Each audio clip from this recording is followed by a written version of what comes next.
अनुपमा की कहानी आज वहीं से शुरू होती है जहां रात सबसे बड़ी मुसीबत लेकर आई थी। इंस्पेक्टर जिसने बा और अंश को गिरफ्तार किया था, उसे अचानक सस्पेंड कर दिया जाता है। अनु को ये खबर मिलते ही वो तुरंत रजनी से बात करती है।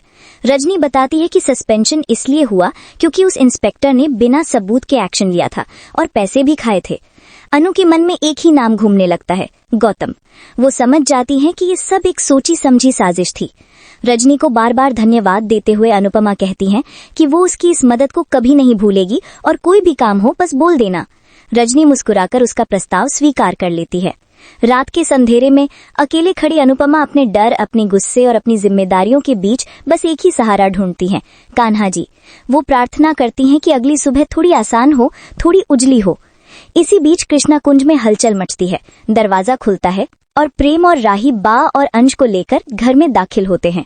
बा रो रही है, अंश टूट चुका है। सब घबराकर पूछते हैं कि उन्हें छोड़ा किसने। अंश बताता है कि अनुपमा की दोस्त रजनी की वजह से वो बाहर आ सके। राही एक पल भी नहीं रुकती, सीधे कहती है कि अब असली काम शुरू होगा। अब पता लगाना है कि किसने उन्हें फंसाया था। अंश खुद को दोषी मानता है, लेकिन राही उसे थाम लेती है। बा का सिर झुका है, वो खुद को कमजोर महसूस करती है।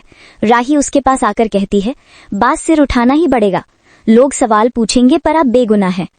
बा कुछ कदम चलती है और अचानक जमीन पर गिर पड़ती है। पूरा परिवार दहशत में आ जाता है। दूसरी तरफ रजनी अपनी पॉलिटिकल मीटिंग में बैठी है। छाया चावल प्रोजेक्ट उस टेबल पर रखा है। वो साफ कहती है, राजनीति दिल जीतने की होती है, घर छीनने की नहीं। उसके शब्दों में दर्द है, क्योंकि घर सिर्फ ईंट पत्थर नहीं, यादों से बनते हैं। तभी उसका पीए उसे एक फोटो दिखाता है, पराग कोठारी और गौतम गांधी का प्रपोजल। रजनी उस फोटो को देखते ही भावुक हो जाती है, जैसे एक पुराना जख्म फिर से उभर आया हो। इधर गौतम अपने पैसे लेने आई सस्पेंडेड इंस्पेक्टर पर भड़क रहा है। इंस्पेक्टर धमकी देती है कि अगर पैसे नहीं मिले तो वो सच बता देगी कि गौतम के ऑर्डर्स पर उसने अंश और बा को पकड़ा था। गौतम गुस्से में नोट उसके हाथ में थमा देता है और कहता है, जो कहा है वो कर और शहर छोड़ दे।